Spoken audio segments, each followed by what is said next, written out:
The old pickup truck kicked up dust as it rolled through the gates of Camp Pendleton. Behind the wheel sat Frank Morrison, his weathered hands gripping the steering wheel with the same steady grip he'd used for 40 years of military service. At 67, he still carried himself like a Marine, though his hair had turned silver and deep lines mapped the stories of his face. The annual marksmanship competition was in full swing when Frank parked his truck near the shooting range. Young Marines in crisp uniforms moved with purpose, carrying their sleek black rifles and high-tech equipment. The air buzzed with excitement and friendly competition. Frank took his time getting out, his joints protesting slightly after the 3-hour drive from his small ranch in Arizona. He walked to the back of his truck and pulled out a worn gun case. The case itself looked like it had seen better days, scratched leather with brass corners that had lost their shine. As he opened it, several Marines nearby glanced over, curiosity getting the better of them. What they saw made them do double takes. Inside the case lay a rifle that looked like it belonged in a different century. While their weapons were all black polymer and steel, Frank's rifle had a bright orange stock that practically glowed in the California sunshine. The wood grain showed through the paint in places where it had worn thin, and the metal bore the honest scratches of countless hunting trips and range sessions. "What in the world is that thing?" whispered Private Jackson to his buddy Rodriguez. They tried to keep their voices down, but not quite enough. Frank pretended not to hear as he carefully lifted his rifle from the case. He'd been hearing comments like that for 20 years, ever since his wife Betty had painted the stock that distinctive orange color. She'd worried about him hunting alone in the woods after he retired, wanted to make sure other hunters could see him coming from a mile away.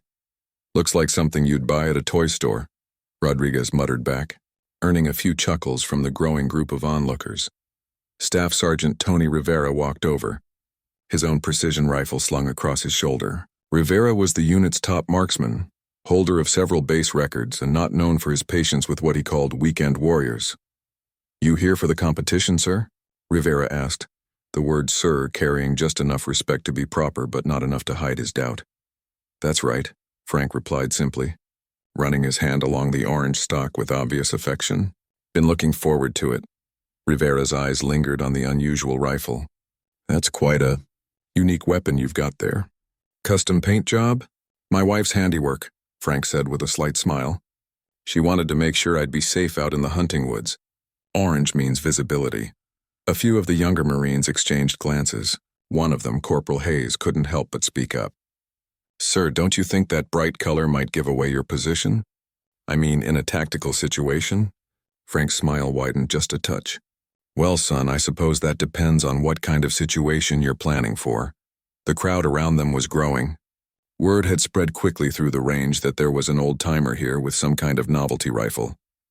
Marines being Marines, they couldn't resist gathering to see what all the fuss was about. "Is that even military grade?" asked another Marine, Sergeant Collins. "I mean, it looks like hunting rifle." "Because that's exactly what it is," Frank said, opening a small toolkit that looked almost as old as he did. "Remington 700. Bought it in 1987, been my hunting partner ever since." Rivera shook his head slowly. "Sir, with respect, this is a precision shooting competition. We're talking about long-range accuracy, military standards.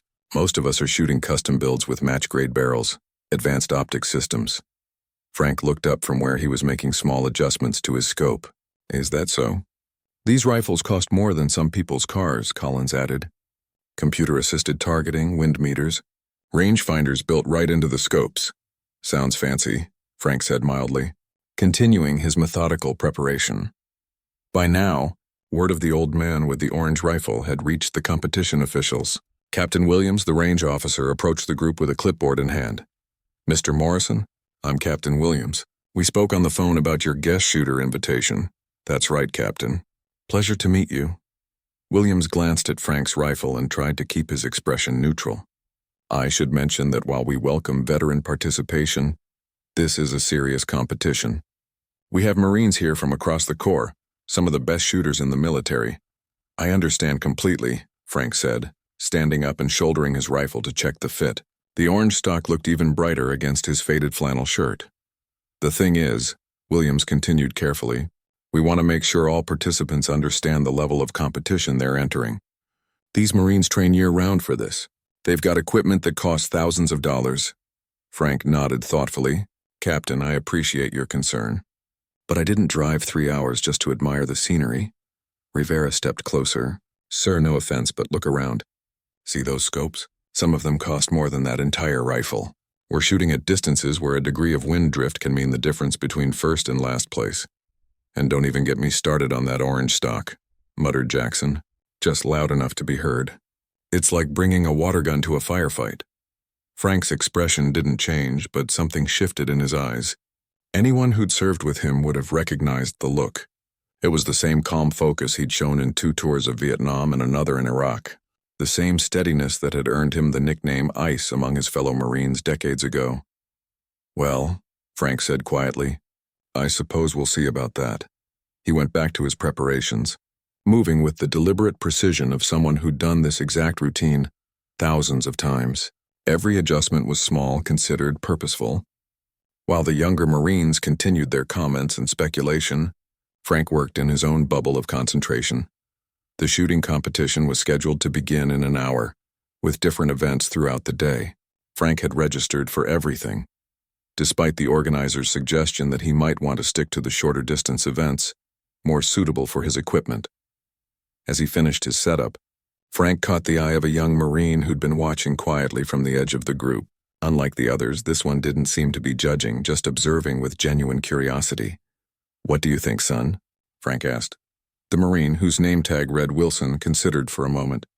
I think, sir, that anyone who's confident enough to bring a hunting rifle to a military competition either knows something the rest of us don't, or is about to learn something they wish they didn't. Frank chuckled. The first real laugh he'd had since arriving. That's about the wisest thing anyone said here today. As the crowd began to disperse toward the competition staging area, Frank carefully placed his orange-stocked rifle back in its case. The morning sun caught the bright paint one more time, and for just a moment, he could almost hear Betty's voice reminding him to be careful and show these young Marines what real shooting looked like. The first round of competition started at 200 yards. Frank found his assigned shooting position and set up his gear with the same methodical care he'd shown earlier. Around him, Marines were unpacking equipment that looked like it belonged in a space program. Digital displays, electronic wind meters, and scopes that probably cost more than his truck. Shooters, you have 15 minutes to sight in, announced Captain Williams through a bullhorn. Frank loaded a single round and settled into his shooting position. The orange stock felt familiar against his shoulder, worn smooth in all the right places from decades of use. He looked through his scope at the target downrange. It was a standard military target, nothing he hadn't seen 1,000 times before. The first shot rang out across the range, followed quickly by others as Marines tested their zero. Frank took his time, breathing steadily, letting his heartbeat settle into its normal rhythm. When he was ready, he squeezed the trigger. The shot felt good, but he couldn't see where it hit from this distance. He waited for the range officer to call out the scores. Lane 12-9 ring, came the announcement. Frank nodded to himself. Not perfect, but respectable. He made a tiny adjustment to his scope and loaded another round. Not bad for the old-timer, Rodriguez said to Jackson, loud enough for others to hear. At least he hit the target. Staff Sergeant Rivera was in the lane next to Frank. His first shot had been announced as a perfect 10 dead center. Rivera glanced over at Frank's orange rifle with what might have been pity. You might want to adjust your scope, sir, Rivera offered. Winds coming from the left at about 8 miles per hour. Frank looked at Rivera for a moment, then glanced at the flags hanging limply in the still morning air. Appreciate the tip, Sergeant. For his second shot, Frank made no adjustments at all. He simply settled back into position, found his breathing rhythm, and fired. Lane 12 X-ring, called the range officer. Rivera raised an eyebrow. The X-ring was the small center of the target, even better than a 10. But one good shot could be luck. The competition moved through its first stage efficiently. Frank's scores were solid, mostly 9s and 10s with the occasional 8. He wasn't embarrassing himself, but he wasn't setting any records either.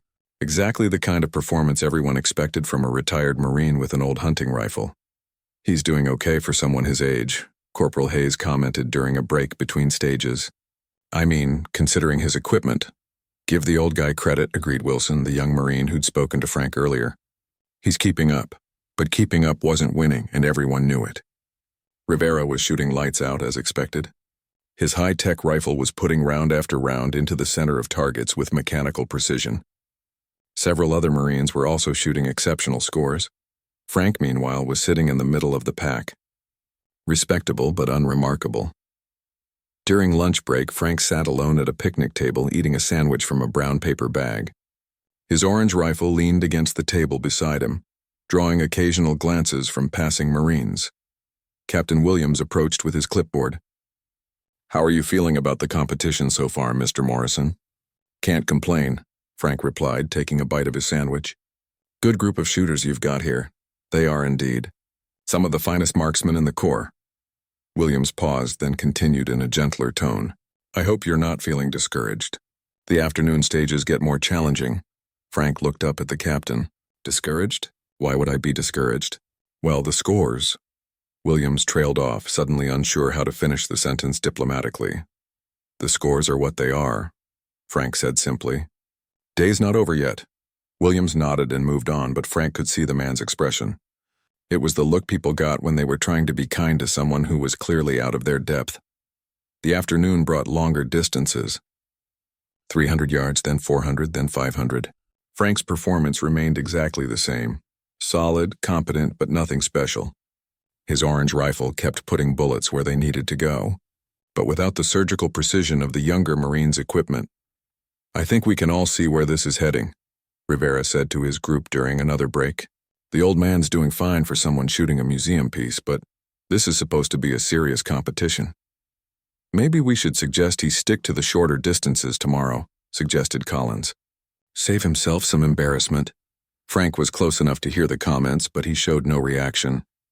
He continued cleaning his rifle with a small brush, paying special attention to the bolt. To the casual observer, he looked like a man who was simply enjoying his day at the range, win or lose. By the end of the regular competition stages, the results were exactly what everyone expected. Rivera had won decisively, followed by several other Marines with their high-end equipment. Frank finished somewhere in the middle, not last but nowhere near first. "Good shooting today, sir," Rivera said as they packed up their gear. The words were polite, but there was a finality to them. The kind of tone you'd use with someone you didn't expect to see at next year's competition. Frank nodded his thanks and continued packing his simple gear. No electronic gadgets to power down, no complex adjustments to record. Just his rifle, his small toolkit, and his worn shooting mat. That's when Captain Williams picked up his bullhorn again. "Attention all shooters," Williams announced. "We have a special exhibition event this afternoon for anyone interested in participating." The Marines looked up from their gear, curiosity replacing the satisfied tiredness of a competition well completed. "This is an extreme long-range challenge," Williams continued. 4,000 meters. That's nearly 2.5 miles, well beyond normal combat engagement distances. A murmur went through the crowd.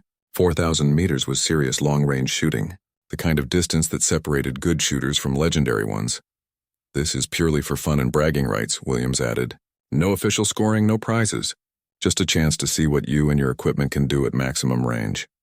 Most of the Marines shook their heads immediately. 4,000 meters was beyond what their scopes were even designed for. The math alone would be staggering, calculating for wind drift, bullet drop, temperature, humidity, even the rotation of the Earth at that distance. "I'm out," said Collins immediately. "My scope tops out at 2,000 meters. "Same here," agreed another Marine. 4,000 meters is sniper school territory." Rivera considered for a moment, then shook his head. "It's possible with the right equipment, but I'd need different ammunition, maybe a different rifle entirely. This is specialty shooting." One by one, the Marines declined the challenge. 4,000 meters wasn't just about having good equipment, it was about having the right equipment, specifically designed for extreme long-range work.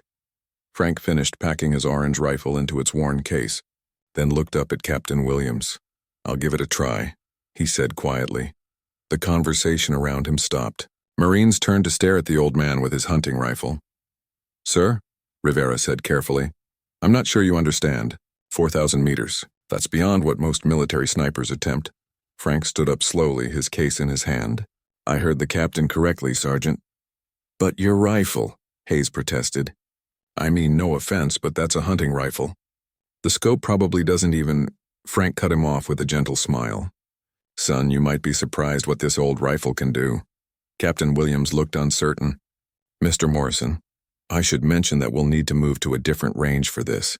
The targets will be barely visible even through our spotting scopes." "That's fine by me," Frank said. Wilson, the young Marine who'd been quietly watching all day, stepped forward. "I'll spot for you, sir. If that's allowed." Frank nodded gratefully. "I'd appreciate that." As they prepared to move to the long-range facility, Frank could hear the whispered conversations around him. The Marines weren't being cruel. Most of them genuinely liked the old veteran. But they were concerned he was about to embarrass himself in spectacular fashion. 4,000 meters with a hunting rifle was like trying to thread a needle with a rope. It simply wasn't what the equipment was designed for. Frank didn't seem concerned at all. He walked toward the vehicles that would transport them to the long-range facility, his orange rifle case swinging slightly in his grip. Behind him, Marines followed with growing curiosity about just how badly this was going to go wrong. The long-range facility was a different world from the standard shooting range. Here the targets were set up across a vast desert valley, with distances marked at intervals that most Marines had only read about in textbooks. 4,000 meters looked like forever when you could barely make out the target frame even with binoculars. Frank stepped out of the transport vehicle and immediately began studying the terrain. While the other Marines gathered around the spotting scopes to get a better look at the distant target, Frank walked slowly across the shooting area, his eyes scanning the landscape between him and his objective. "What's he doing?" Rodriguez asked Wilson, who had volunteered to spot for Frank. "I think he's reading the ground," Wilson replied, watching Frank's methodical movement. "My grandfather used to do the same thing when we went deer hunting." Frank stopped at several points, picking up small amounts of dirt and letting it fall from his fingers. He studied the way it moved in the light breeze, noting how the wind patterns changed at different spots along the range. Captain Williams approached with a concerned expression. "Mr. Morrison, I should tell you that this target is at the very edge of what our safety protocols allow. If you miss, we might not even be able to spot where the round lands."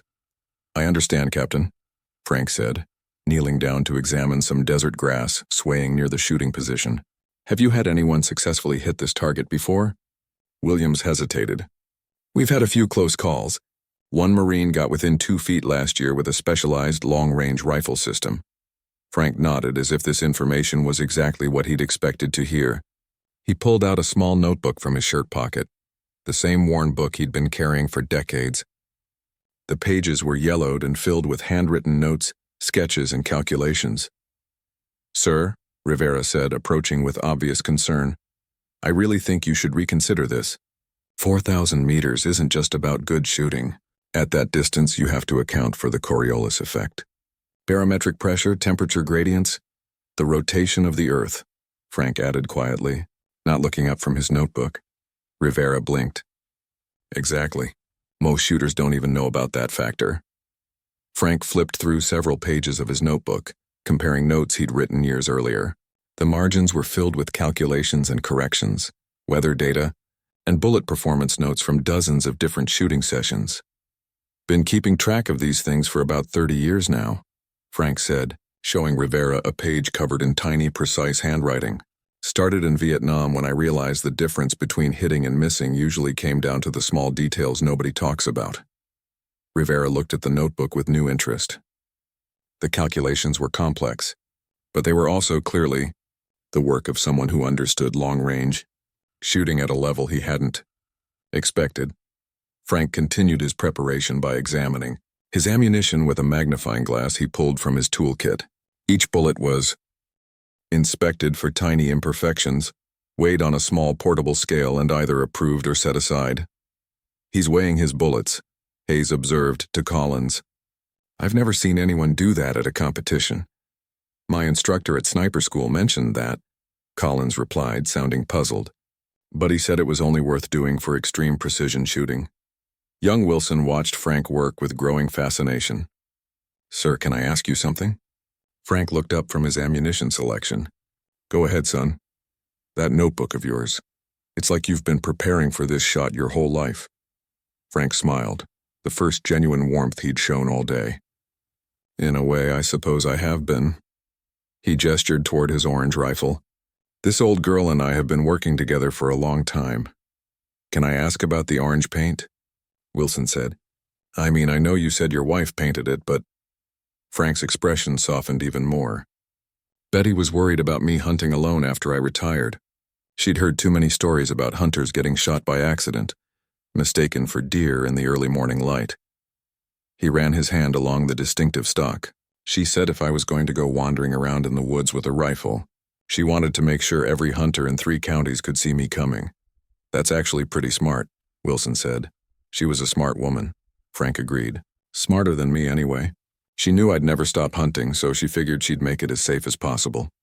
He paused, his voice growing quieter. Lost her 2 years ago. Cancer.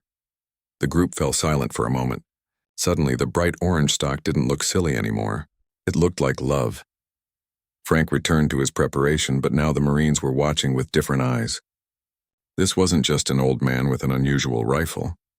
This was someone with decades of experience who'd been quietly perfecting his craft while they'd been focused on the latest technology. He set up a small weather station. Nothing fancy, just a basic wind meter and thermometer that looked like they'd been well used. But the way he positioned them and recorded the readings showed he understood exactly what information he needed. Temperature's going to drop about 3 degrees by the time the bullet reaches the target, Frank murmured to himself, making notes. Wind steady at 7 miles per hour from the southwest, but it'll probably shift to more southerly by evening. Rivera found himself leaning in to hear Frank's calculations. How can you predict wind shift like that? Frank pointed toward a distant ridgeline. See how the heat shimmer is moving over those rocks? And watch the way that hawk is circling. He's using thermals that are rising from the valley floor. In about 20 minutes, as the sun gets lower, those thermals are going to weaken and the wind pattern will change. They don't teach that kind of weather reading in marksmanship school, Rivera admitted. No, Frank agreed. You learn it by spending time outdoors watching how nature works. Betty used to tease me about how I'd study the wind patterns even when we were just having a picnic. Frank began making adjustments to his scope, but the movements were tiny, fractions of clicks that would be almost meaningless at normal shooting distances. At 4,000 meters, though, those tiny adjustments could mean the difference between hitting and missing by yards. Sir, Wilson asked, how do you even know where to aim at that distance? Frank smiled and pointed to his notebook again. Math, son. Lots and lots of math. He showed Wilson a page covered with trajectory calculations. This bullet is going to drop about 47 feet by the time it reaches the target. It's going to drift about 6 feet to the right because of the wind, and another 1.5 feet to the right because of the Earth's rotation. Wilson stared at the numbers. You calculated all that in your head? Had some help from my notebook, Frank said. But yes, the principles are all the same whether you're shooting 100 meters or 4,000. By now, word of the old veteran's thorough preparation had spread throughout the group. Marines who'd been preparing to leave for the day had gathered to watch the proceedings. Even Captain Williams was studying Frank's methodical approach with obvious interest.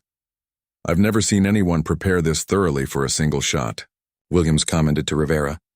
Neither have I, Rivera replied, and I'm starting to think we might have underestimated him. Frank completed his final equipment check and loaded a single round into his rifle. The orange stock gleamed in the late afternoon sun as he settled into his shooting position. The target 4,000 meters away was barely visible even through the spotting scopes. Whenever you're ready, sir, Captain Williams announced. Frank nodded but didn't rush. He'd spent 40 minutes preparing for this moment, and he wasn't going to hurry the most important part. He controlled his breathing, let his heart rate settle, and began the mental process of making what most people would consider an impossible shot. The desert fell silent except for the gentle whisper of wind across the sand. Even the Marines who'd been skeptical all day found themselves holding their breath, wondering if the old man with the orange rifle might actually know something they didn't. Frank settled behind his rifle, the orange stock fitting against his shoulder like it had been made for him, which in a way it had been after 30 years of hunting together. The worn wood had shaped itself to his body, and he'd shaped his shooting style to match the rifle's particular characteristics. 4,000 meters stretched out before him like an impossible distance. The target was nothing more than a tiny speck that disappeared completely if he looked at it wrong. Through his scope, he could barely make out the target frame, let alone the scoring rings. I've got eyes on target, Wilson said quietly. peering through the spotting scope. Barely. It looks like a postage stamp from here. Frank didn't respond immediately. He was settling into that special zone that all great shooters know.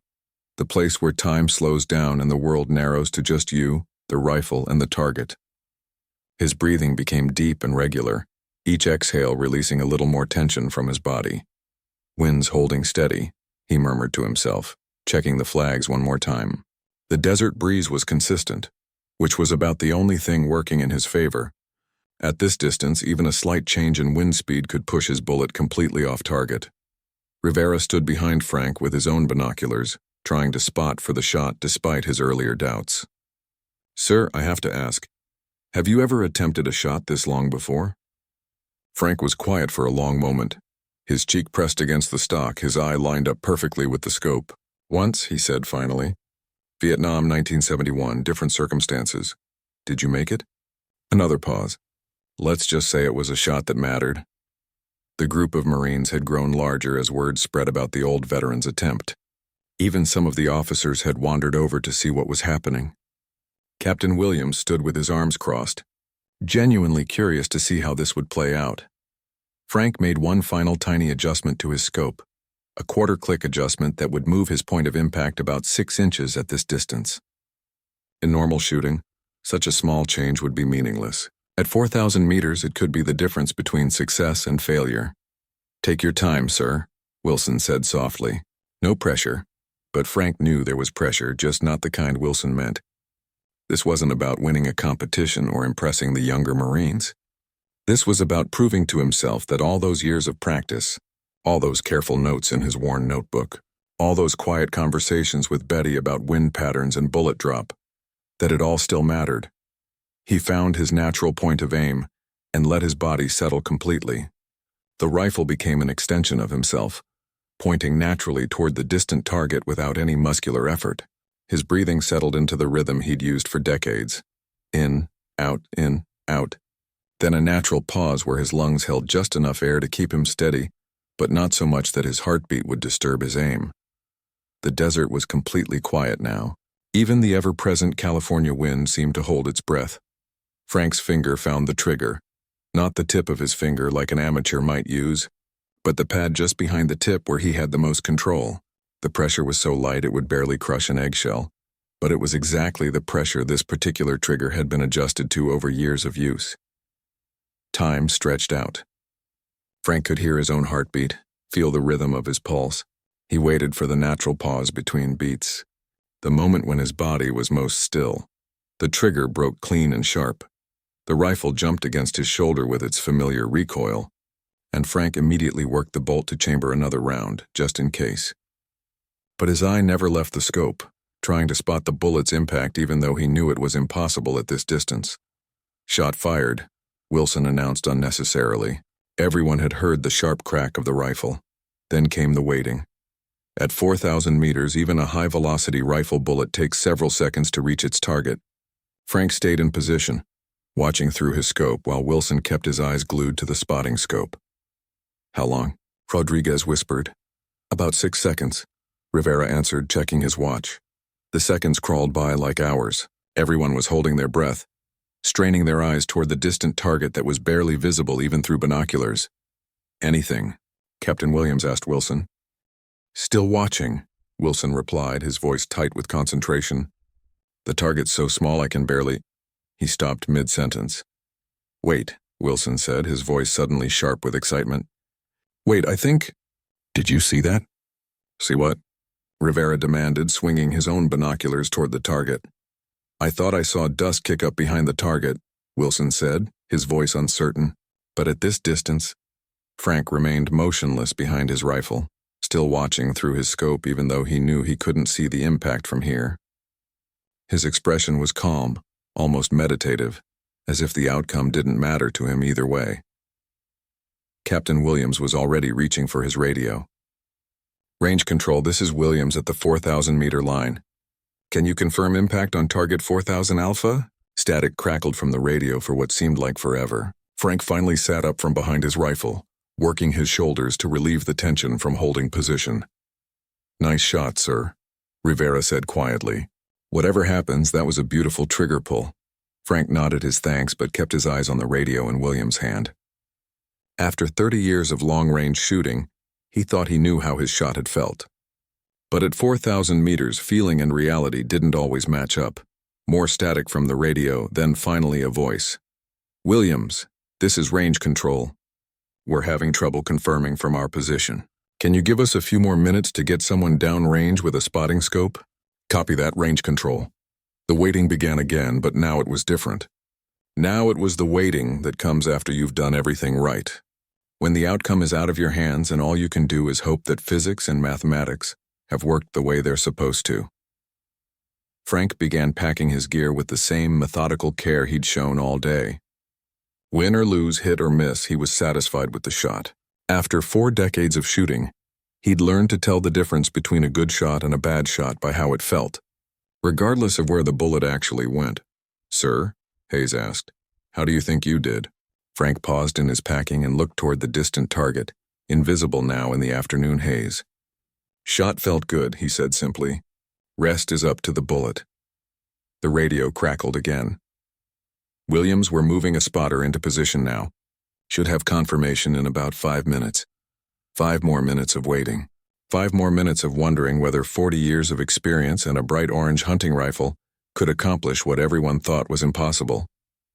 Frank continued packing his gear, but the Marines around him had stopped pretending to be casual about the outcome. They were all staring toward that distant target, waiting to find out if the old man with the unusual rifle had just done something they'd be talking about for years. The 5 minutes felt like 5 hours. Frank finished packing his gear and stood up slowly, working the stiffness out of his joints. The desert heat was starting to fade as the sun moved lower in the sky, and a gentle breeze stirred the dust around their feet. Wilson kept his eye pressed to the spotting scope, even though he couldn't see the target clearly enough to spot any impact. Rivera paced back and forth, checking his watch every few seconds. The other Marines had formed a loose circle around Captain Williams, all waiting for the radio to crackle with news. "Range control to Williams," came the voice finally. "We have a spotter in position at target 4000 Alpha." Williams keyed his radio immediately. "Go ahead, range control. Stand by for impact assessment, more waiting." Frank pulled out his water bottle and took a slow drink, apparently the only person on the range who wasn't consumed with nervous energy. "You seem pretty calm for someone waiting to find out if he just made the shot of a lifetime," Rivera observed. Frank capped his water bottle and looked at the sergeant. "At my age, you learn that worrying about things you can't control is just a waste of energy. But don't you want to know?" "Of course I do," Frank said with a slight smile. "But wanting to know and needing to know are 2 different things." The radio crackled again. "Williams, this is range control." Everyone leaned forward. Captain Williams held the radio closer to his ear. "We have confirmed impact on target 4000 Alpha." A cheer started to go up from the Marines, but the radio voice continued. "Impact is center mass. Repeat, center mass on target 4000 Alpha." The cheer that erupted from the Marines could probably be heard back at the main base. Wilson jumped up from behind the spotting scope, his eyes wide with amazement. Rivera stood frozen for a moment, then slowly shook his head in disbelief. "Center mass," Hayes repeated as if saying it out loud would make it more believable. "He hit center mass at 4000 meters." Frank accepted the congratulations from the Marines around him, but his expression remained calm. He'd known the shot felt good when he squeezed the trigger. Everything after that was just confirmation. "Sir," Wilson said, practically bouncing with excitement, "do you realize what you just did? 4000 meters with a hunting rifle. That's impossible." "Well," Frank said, shouldering his rifle case, "apparently it's not." Captain Williams was already on his radio again, this time calling back to base headquarters. Word of the impossible shot was traveling fast through the chain of command. A civilian veteran hitting a target at 4000 meters with a hunting rifle wasn't just unusual. It was the kind of story that would be repeated in barracks and officer clubs for years to come. "Sir," Rivera said, his voice carrying a respect that hadn't been there earlier, "I owe you an apology, we all do. I've never seen shooting like that." Frank waved off the apology. "No harm done, Sergeant. You boys had every right to be skeptical. That orange stock does look pretty silly next to all your fancy equipment." "Not anymore, it doesn't," Rivera replied firmly, as they loaded the vehicles to head back to the main range. Frank found himself surrounded by Marines with questions. They wanted to know about his notebook, his preparation methods, his calculations for wind drift and bullet drop. The same men who'd been making jokes about his orange rifle a few hours earlier were now hanging on every word. The key, Frank explained as they drove back, is understanding that the bullet doesn't care how much your rifle cost or how fancy your scope is. Physics is physics. A bullet will do exactly what the math says it will do every single time. But the calculations, Colin said. How do you figure all that out without a computer? Frank tapped his temple. 40 years of practice. And a good notebook. They were halfway back to the main base when Captain Williams's radio crackled with an urgent message. Williams, this is base command. General Patricia Hayes is inbound to your location. ETA 15 minutes. Williams nearly dropped the radio. General Hayes? What's she doing here? Apparently word of your exhibition shoot reached her office, came the reply. She wants to meet the shooter. Frank looked puzzled. General Hayes? Base commander, Rivera explained. She's only been here a few months, but she's got quite a reputation. 2 tours in Afghanistan, Bronze Star, the works. When they arrived back at the main range, they found a small crowd already gathering. Word of Frank's impossible shot had spread through the base like wildfire, and Marines were coming from all over to see the man who'd done it. The general arrived in a convoy of black SUVs, just as Frank was pulling his orange rifle out of its case to show some of the Marines who'd missed the exhibition. General Hayes was a compact woman in her 40s with steel-gray hair and the bearing of someone accustomed to command. She walked directly to Frank, extending her hand. Mr. Morrison, I'm General Hayes. I understand congratulations are in order. Frank shook her hand, a little overwhelmed by the attention. Thank you, General. Though I'm not sure what all the fuss is about, General Hayes smiled. 4,000 meters with a hunting rifle isn't something that happens every day. May I see the weapon that made this shot possible? Frank handed her his orange-stocked rifle and she examined it with obvious expertise. Remington 700, good rifle. This scope looks like it's seen some use. About 30 years worth, Frank confirmed, in this distinctive paint job. Frank's expression softened. My wife's idea. She wanted to make sure I'd be safe hunting. General Hayes nodded thoughtfully, still examining the rifle. Mr. Morrison, can I ask about your service record? 2 tours in Vietnam, 1 in Iraq. Retired as gunnery sergeant in 1995. The general's eyes widened slightly. Vietnam era. Were you by any chance with 2nd Battalion, 5th Marines in 1971? Frank looked surprised. Matter of fact, I was. How did you? My father served with that unit, General Hayes said quietly. Gunnery Sergeant Robert Hayes. He used to tell stories about a Marine they called Ice Morrison. Said he was the best long-range shooter he'd ever seen. Frank's face broke into a genuine smile for the first time all day. Bobby Hayes was your father? I'll be damned. How is the old devil? He passed away 5 years ago, the general said. But he never stopped talking about the Marines he served with, especially one who could make impossible shots look routine.